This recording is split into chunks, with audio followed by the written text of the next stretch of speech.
हैं, अपने घर में ही उद्यापन करना है। घर की तो देवरानी जेठानी इतनी सारी हैं, वैसे भी तो बुलाना ही पड़ेगा।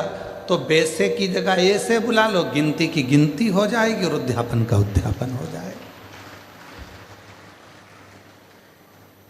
मतलब तुम्हें काम निपटाना है, तुम्हें उस उद्यापन का फल प्राप्त नहीं करना, तुम्हें उस उद्यापन का फल नहीं चाहिए, तुम्हें केवल काम को निपटाना है, केवल काम निपटाना नहीं भाई। उद्यापन करोगी तो देवरानी तो भोजन करेगी करेगी, जेठानी तो भोजन करेगी करेगी, ननंद भी आएगी, नंदोई भी आएगा। तो इन सबको तो तुमको भोजन कराना है, पर इनको उद्यापन में नहीं गिनना है। उद्यापन में उनको गिनो जो दूसरे हैं। क्यों? हम अगर जेठानी को भोजन करा रहे हैं उद्यापन में और जेठानी झूठे बर्तन को हाथ लगा रही है, हम ननंद को भोजन करा रहे हैं उद्यापन में और ननंद पट्टी बिछा रही है, भोजन परोस रही है, काम कर रही है, तो तुम्हारे उद्यापन का फल कहां से मिलेगा तुमको? उस उद्यापन का फल भी तो मिलना चाहिए, उसका फल भी तो प्राप्त होना चाहिए। हमें फल कब मिलेगा? जब हम कोई दूसरा आया है उसके लिए पट्टी बिछा रहे हैं, आसन लगा रहे हैं, भोजन की थाली तैयार कर रहे हैं, भोजन करा रहे हैं, पकवान दे रहे हैं, उनको कोई सामग्री दे रहे हैं, तो वो उद्यापन का फल प्राप्त होगा।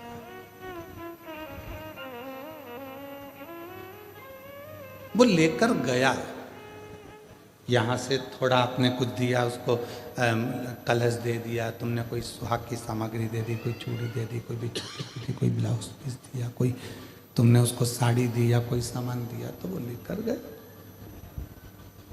वो लेकर पहुंचा, तो वो उद्यापन है। अब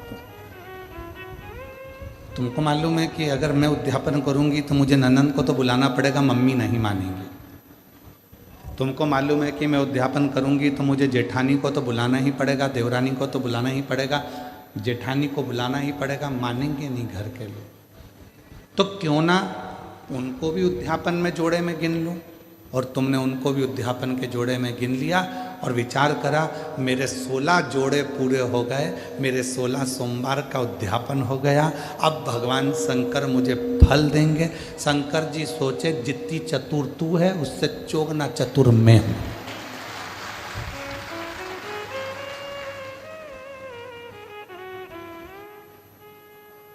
कर वापिस उद्यापन, फिर वापिस कर 16 सोमवार, वापिस 16 सोमवार कर, वापिस उद्यापन कर, वापिस व्रत कर, वापिस कर। पशुपति व्रत किस किसने करे? हाथ उठा दो। पशुपति व्रत जिस जिसने करे पशुपति व्रत को, पशुपति व्रत जिस जिसने भी करे हाथ उठाओ जरा। हाँ ठीक है, रखिए, प्रणाम। हम भी करें, ठीक है, हम भी हाथ उठाए, हमने भी करा है। और हमारी धर्म पत्नी, ऐसा कोई महीना नहीं जाता होगा जिस महीने में एक बार पूरे 5 पशुपति व्रत नहीं कर लेती है। उसका नियम है, वो व्रत महीना 2 महीना में, 2 महीना 3 महीना में पशुपति व्रत करती रहती, करती। पशुपति व्रत में कई माताएं कहती है, गुरुजी आपने कहा कि आखिरी में जिस दिन पशुपति व्रत का उद्यापन होता है उस दिन एक श्रीफल भगवान शंकर को भेंट के साथ में चढ़ा देना चाहिए, भेंट के साथ में रख देना चाहिए। इसका मतलब क्या है? इसका महत्व क्या है? इसका मतलब क्या होगा? इसका महत्व क्या होगा? तो वो पशुपति नाथ है, उसको पशुपति नाथ कहते हैं। और वो पशुपति नाथ है पूरे 5 व्रत में हमने मान लो कोई गलती करी हो, 5 व्रत में हमने भगवान को शीश नहीं झुकाया हो, 5 व्रत में हमने भगवान को नमन ना करा हो, तो ये जो श्रीफल है, जो ये श्रीफल, जो ये नारियल है, ये शीश का काम करता है। श्रीफल नारियल शीश का काम करता है। और ये श्रीफल नारियल हम भगवान शंकर को देते हैं। ये श्रीफल नारियल भगवान शंकर को देते हैं, प्रदान करते हैं। शंभु शंभु शंभु शंभु शंभु।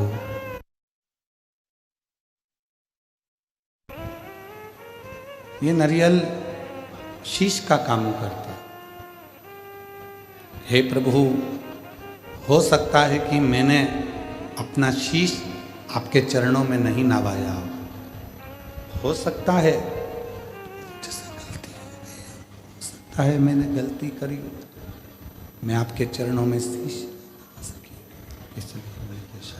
इसलिए मैंने ये शीश रूपी नारियल, मैंने ये अपना मस्तक, शंभो शंभो, मैंने अपना ये मस्तक, अपना ये शीश आपके चरणों को नमन करने के लिए दिया।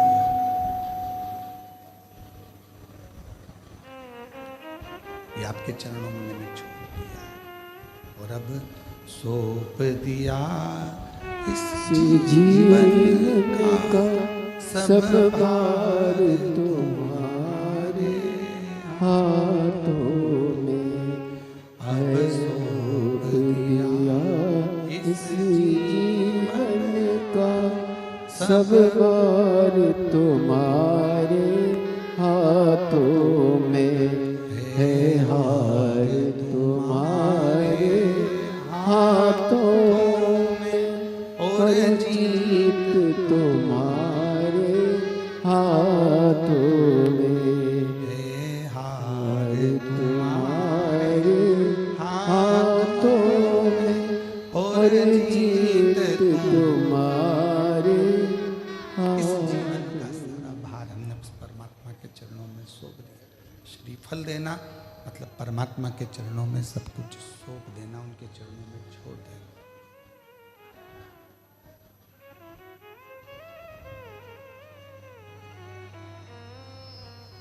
ये जितना, कई लोग कहते हैं गुरुजी, गुरुदेव, हम, आप कहते हो कि पूर्व समय का हमारे कर्म का भोग हमको इस जन्म में आकर भोगना पड़ता है, हमारे पूर्व का कर्म का दंड हमको इस जन्म में भोगना पड़ता है। हाँ, भोगना तो पड़ता है।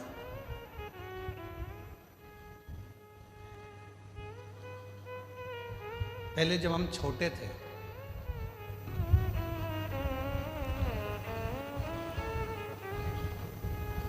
बहुत ज्यादा छोटे थे, तो नवरात्रि में कन्या भोजन करने जाती थी तो उनके साथ हम लंगूर भी जाते थे। और यहाँ पर कई जीजाउन बैठे होंगे, कई लड़के बैठे होंगे, वो भी बचपन में चले जाते हो। भले वो नहीं कह रहे तो क्या हुआ, पर हम तो कह रहे हैं ना, हमारी कथा तो हमको सुनाने में क्या दिक्कत है। उनको शर्म आती होगी कि हमने क्या कन्या भोज में कन्या के साथ बैठकर भोजन कर, हमने तो किया। पर जिन जिन के यहाँ भोजन करने जाते थे वो आंटी इतनी चतुर होती थी ना,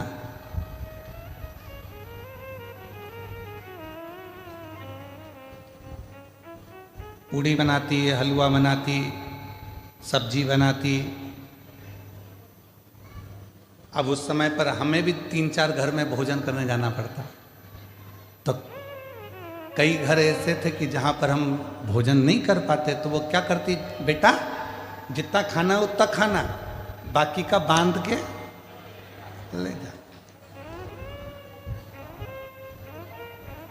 वो आंटी इतनी चतुर थी कि हमें जितना खाना होता था उतना खा लेते थे, और बाद में वो आंटी ऐसे पूरा पत्तल की ऐसी घड़ी बना के उसमें पूड़ी सब्जी सब रख के और हमको दे देती थी, और साथ में विदा में एक केला भी दे देती थी। और हम चले जाते।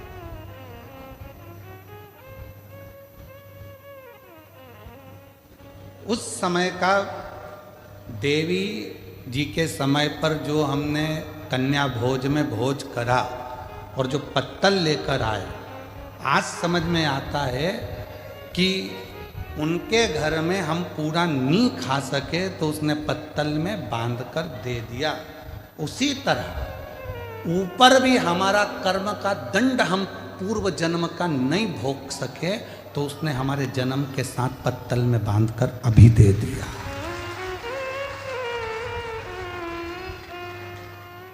ये जितना संसार में आने के बाद हम भोग भोगते हैं, ये हमारे वहां पर नी निपटा के आए तो आज हमें भोगना पड़ता।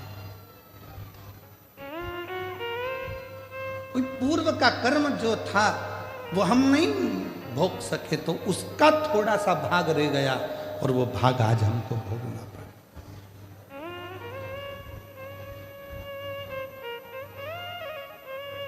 और कोई पिछले जन्म के अच्छे कर्म मुझे बाबा तेरा साथ मिला। हम पिछले जन्म के कर्मों का भोग भोगते भोगते भोगते भोगते इस जन्म का भी भोग भोग रहे हैं। और कोई हमारे पूर्व में हमने कोई पुण्य करा होगा, मेरी जीजियों ने, मेरे जीजाओं ने, मेरी बेटियों ने, बेटाओं ने, मेरे बुजुर्ग माँ बाप ने कोई पुण्य करा होगा। उस पुण्य का फल ये मिला कि बड़ौदा में शिव पुराण की कथा हुई और उस पंडाल में अपन जाकर बैठे। ये पूर्व का पुण्य है, पूर्व का पुण्य। कोई अच्छा कर्म हमारी जिंदगी में हमने करा होगा तो वो हमारे सामने आकर प्रकट होगा।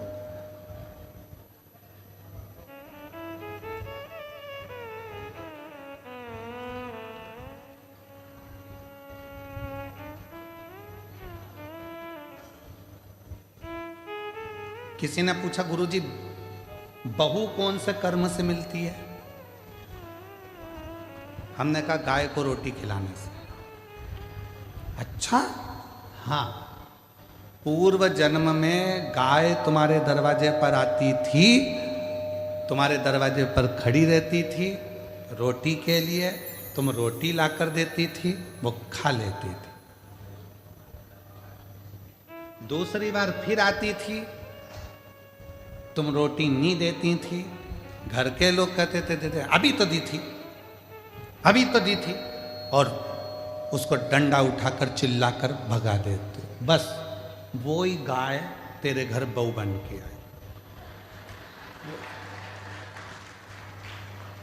सुबह की चाय दे देती है बहुत अच्छे से, दिन की मांग के दे, मांग के। अरे मम्मी अब भी तो पी थी तुमने, सबकी चाय बनाऊंगी तो क्या तुम्हारी भी बनाऊंगी? ये तो अब भी सर्विस से आए, नौकरी से आए, इनकी बनाऊं कि तुम्हारी बनाऊं? बस अगर उस समय पर रोटी 2 बार भी दे देती तो 2 बार चाय भी मिल जाती। 2 बार पूर्व कर्म, पिछला हिसाब बराबर।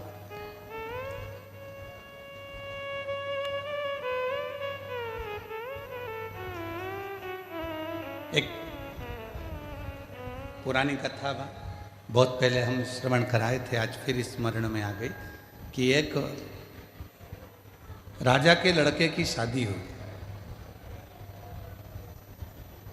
और राजा के लड़के की शादी हुई और घर में बहू आ गई। शयन कक्ष में बहू पहुंच गई सोने के लिए। बेटा सो रहा था, पत्नी ने उस राजा के लड़के की तलवार जो निकाली म्यान में से, म्यान इतनी सुंदर है, इतनी सुंदर म्यान, और म्यान में से जैसे उसने सोचा कि म्यान इतनी सुंदर है तो तलवार कितनी सुंदर होगी, जो तलवार निकाली और तलवार की चमक के कारण वो हाथ से छूट गई और राजा का बेटा जिससे उसकी शादी हुई थी वो मर गया। तलवार छूटते ही उसी के ऊपर गिरी और उसका गला कट गया, वो मर गया। उस बहू ने विचार करा कि मुझे मृत्यु दंड मिलेगा, राजा का इकलौता लड़का है। उसने उस राजा के लड़के को खींचा, तुलसी के क्यारे के पीछे ले जाकर उसको पटका और कक्ष में चली गई। सवेरे सवेरे मंदिर में पंडित जी पूजन करने आए और वो चिल्ला चिल्ला कर आवाज लगाने लगी, हाय मेरे पति को मार दिया इस पंडित ने, ये पंडित ने मेरे पति को मार दिया, चिल्ला चिल्ला कर आवाज लगा। राजा के दूत आ गए, पंडित जी को पकड़ कर ले गए, अंतिम संस्कार किया बेटे का। अब दंड देने की बारी आई। राजा ने कहा कि अब इसको दंड सुनाना है, पर इस पंडित ने, इस ब्राह्मण ने मेरे घर के मंदिर की बहुत सेवा करी, इसने मेरे बेटे को क्यों मारा वो पता नहीं। पंडित जी हाथ जोड़कर बोले, महाराज मैंने आपके बेटे को नहीं मारा, मैं सत्य बोल रहा हूं, मेरी बात पर विश्वास तो करो। कोई नहीं सुना। आखिरी में राजा ने सोचा कि पंडित को मृत्यु दंड नहीं देंगे, जिस हाथ से पंडित ने मेरे बेटे को मारा है उसका हाथ काट दिया जाए। उसका हाथ काट दिया, एक हाथ का रह गया। अब पंडित जी ने मन में सोचा कि मैंने कौन सा पाप करा था ऐसा जो मेरा एक हाथ कट गया। गुरु के पास जाऊंगा, अपने गुरु जी से पूछूंगा कि मैंने पाप कौन सा करा। पंडित जी पहुंच गए अपने गुरु जी के पास में, और जो गए गुरु जी के पास में तो गुरु जी तो घर में नहीं थे, उनकी धर्म पत्नी थी। जैसे ही दरवाजा बजाया, गुरु जी गुरु जी गुरु जी, इतने में पत्नी दौड़ कर आई। कौन गुरु जी? ना जाने कहां से आ जाते हैं चिल्लाने के लिए। मेरे गुरु जी यहीं रहते थे। हाँ, कहीं पर पड़ा होगा तेरा गुरु, चल निकल यहां से। पत्नी चिल्ला कर दौड़ी। पंडित जी चले गए। फिर इंतजार करें मेरे गुरु आएंगे, और गुरु जी आए। दरवाजा बजाया, पत्नी कहीं गई थी, दरवाजा खोला गुरु जी ने। गुरु जी, हाँ बेटा तुम, ये तेरा हाथ कैसे कट गया? वही तो पूछने आया हूं गुरु जी कि मैंने कौन सा पाप करा था जो मेरा हाथ कट गया। मैंने तो राजा के लड़के को मारा भी नहीं, और मुझे ये दंड मिल गया। पर गुरुजी मैं इस सब बात में पूछूंगा, पहले मेरा एक प्रश्न है उसका उत्तर दीजिए। गुरुजी ने पूछा, कौन सा प्रश्न? गुरुजी, मैं सुबह आया था, दरवाजा बजाया था, आपकी धर्म पत्नी ने मुझे खूब गाली सुनाई और आपको भी सुनाई। मेरा कर्म दंड बाद में बताना, पहले ये बताओ कि आपका पूर्व का कौन सा कर्म था जो ऐसी मिली है? ये मिली आपको, आप तो इतने विद्वान पंडित जी, इतने विद्वान गुरु जी, और आपकी पत्नी ऐसी मिली है। तब गुरु जी ने कहा, देख बेटा, ये मेरे पूर्व जन्म की बात है। पूर्व जन्म में ये गधी थी, मैं कौवा था। इस गधी की पीठ पर वजन ढोते ढोते ढोते ढोते घाव हो गया था। घाव के कारण एक फोड़ा हो गया था। मैं कौवा उड़कर आता था, इसकी पीठ पर बैठकर इसके घाव को खरोदता था।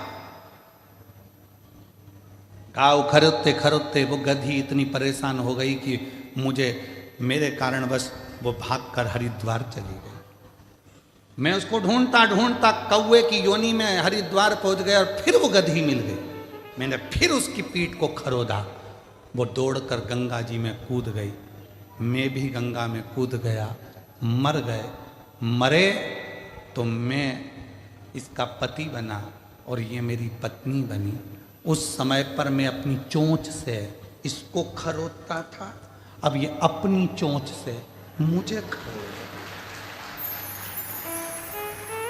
अभी अपनी चोंच से मुझे खरोद रही। गुरुजी, ये तो मैंने सुना, पर मेरा हाथ क्यों कटा? मैंने कौन सा कर्म करा?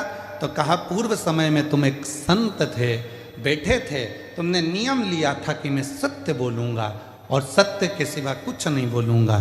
सत्य बोलने का नियम लेकर तुम बैठ गए।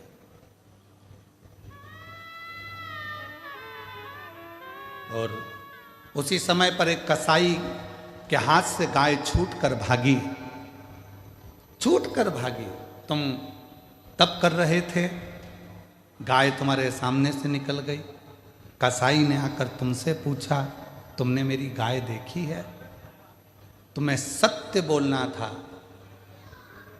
सत्य बोलना था। तो तुम तप में लगे थे, तुम झूठ नहीं बोल सकते थे, इसलिए तुमने अपने हाथ का इशारा उस गाय की ओर कर दिया। कसाई गया, गाय पकड़ी, उसको मार दिया। जो कसाई था वो राजा का लड़का बना, जो गाय थी वो बहू बनी, और उस कसाई ने उस गाय को काटा था तो उस बहू के हाथ से तलवार छूटी और वो कसाई जो राजा का लड़का बना था उसको कटना पड़ा।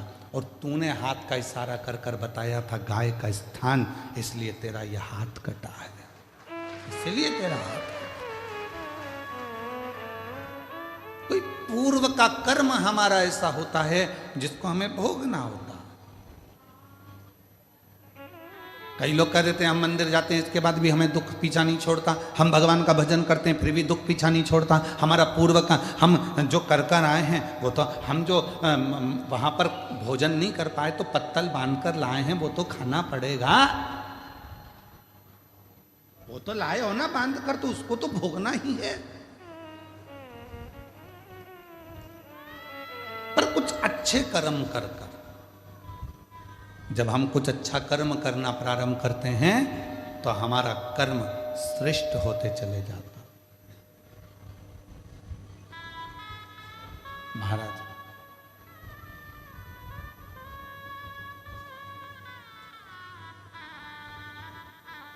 कोई पिछले जन्म के अच्छे कर्म मुझे बाबा तेरा साथ मिला, कोई पिछले जन्म के अच्छे कर्म मुझे बाबा तेरा साथ मिला। जहाँ सारी दुनिया झुकती है, जहाँ सारी दुनिया झुकती है, मुझे वाली दरबार मिला, दरबार मिला। पिछले जन्म के अच्छे कर्म मुझे बाबा तेरा साथ मिला। कोई पूर्व का कर्म होगा जो हम भोग रहे हैं। इसीलिए शिव महापुराण की कथा कहती है अपने बच्चों को मंदिर जाने की आदत डालो, अपने बच्चों को एक लोटा जल ले जाकर शिव मंदिर में भेजो, अपने घर के एक एक बच्चे को शिवालय तक भेजने का प्रयास करो। क्यों? हम तो खैर वो नहीं पहनते जो तुम लोग ये शर्ट पहनते हो बटन वाली, हम नहीं पहनते हैं। हम तो ये बांधने वाली पहनते हैं, ढीली हो जाए तो कस लो। अब तुम्हारी तो जो फिटिंग है वैसी की वैसी पहन लो, भले ढीला ढल्ला हो। पर जितने लोग भी वो कमीज पहनते हैं, वो शर्ट पहनते हैं, वो बटन वाली शर्ट पहनते हैं, उनको मालूम है अगर एक बटन ऊपर की ही गड़बड़ हो गई तो नीचे तक सारी बटन बोलो बोलो जम के गड़बड़ रहेगी। एक बटन अगर सही लग गई तो जितनी भी बटन है वो सब सही हो जाएगी।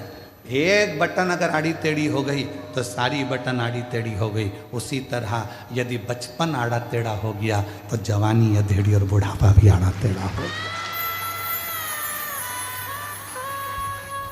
बटन पहले नंबर की अगर सही है तो बाकी की बटन भी सब सही है, सब सही।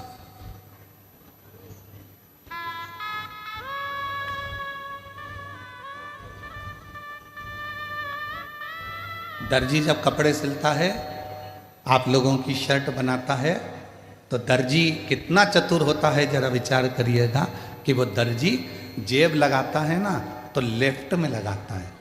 कहाँ लगाता है? लेफ्ट, उल्टी साइड, क्योंकि उसको मालूम है हार्ट इधर ही है, दिल इधर ही है। उसने जेब क्यों लगाई? किसी दर्जी से पूछना कि ये जेब क्यों लगाई तूने? तो कहा पैसा रखना है तो नीचे की जेब में रखना, मोबाइल रखना है तो नीचे की जेब में रखना, और अगर कभी जिंदगी में भगवान का प्रसाद मिल जाए, बेलपत्र मिल जाए तो दिल के पास रखना, हार्ट के पास, दिल के पास। इसलिए उसने जेब भी, एक दर्जी भी अगर जेब लगा रहा है शर्ट में तो उल्टी साइड पर लगा रहा है जहां हार्ट है, जहां दिल है, क्योंकि इसको मालूम है भगवान का प्रसाद जितना दिल के करीब में होता है उतना हार्ट आनंद में रहता है।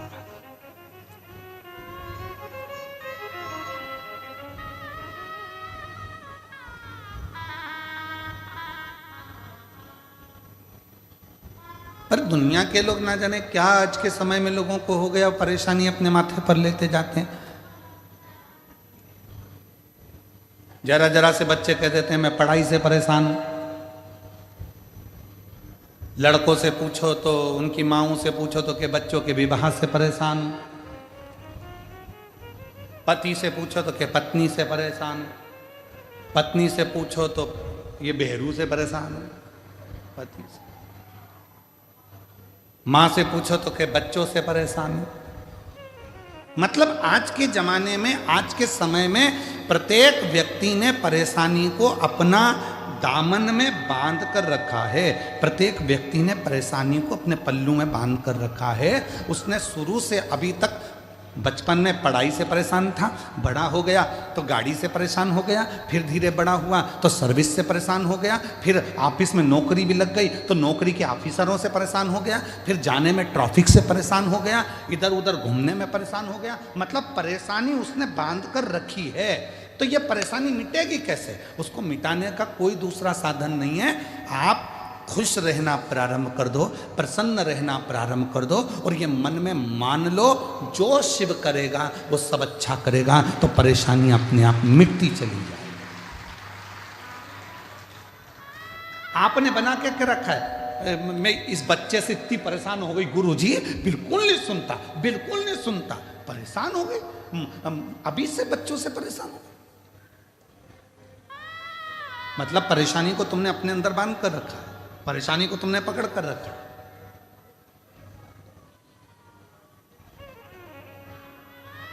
यहां आज कथा में सूरत में जिन्होंने कथा करवाई थी सम्राट भाई पाटिल आए हुए हैं। कहाँ बैठे? अच्छा, प्रणाम। पहली कथा जो सूरत में कराई थी आपने, बड़ी सुंदर कथा कराई। एक बार जोरदार ताली बजाकर आपको बहुत बहुत साधुवाद। विराज जब हम इनके यहाँ ठहरे थे तो सम्राट भाई बोले कि गुरुजी इतनी भीड़ सूरत में आ गई है, बड़ा सोचना पड़ रहा है। हमने कहा बिल्कुल मत सोचो और ना परेशान हो, ना तुमने बुलाया है ना तुम बुला सकते हो। ये तो उसका डमरू बजता है तो कोई चल कर आता है।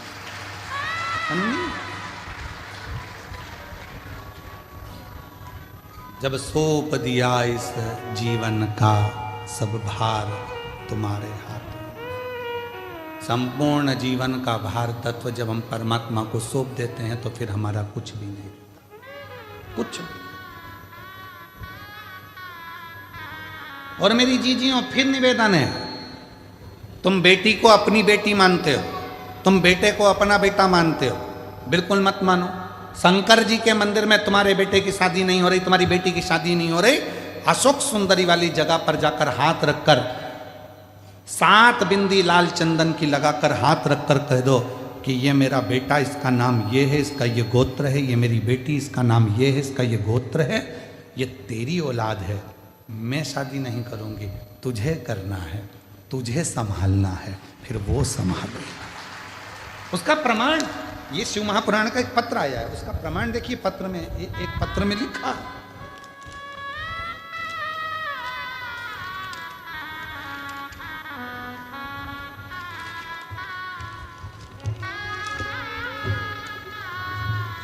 पत्र में लिखा, सीमा दिलीप ढकाते, प्लाट नंबर 296, द्वारकेश नगर, सूरत,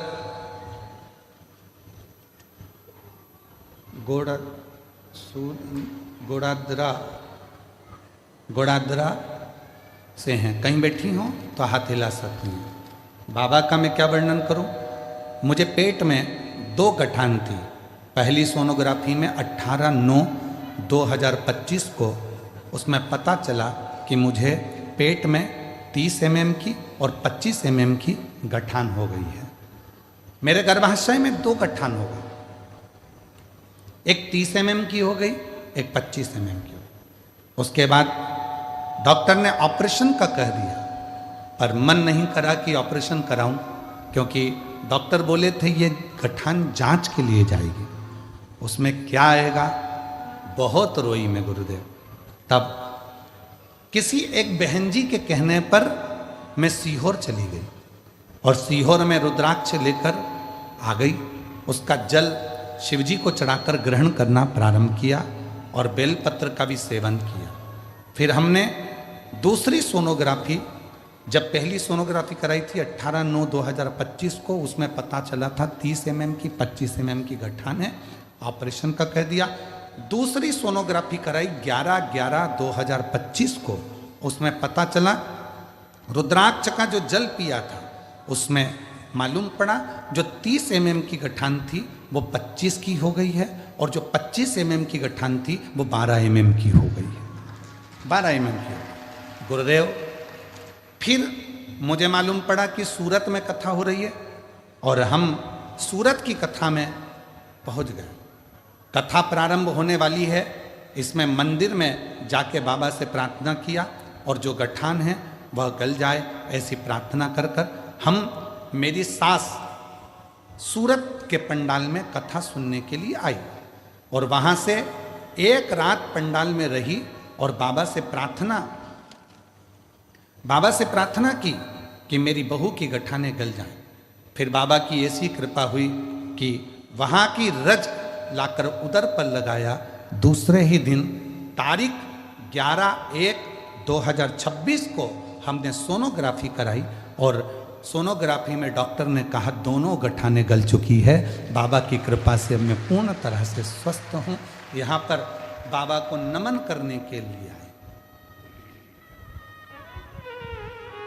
एक लाइन अच्छी लिखी है, खाली न जाता कोई दर से तुम्हारे, खाली न जाता कोई दर से तुम्हारे, मैं भी खड़ी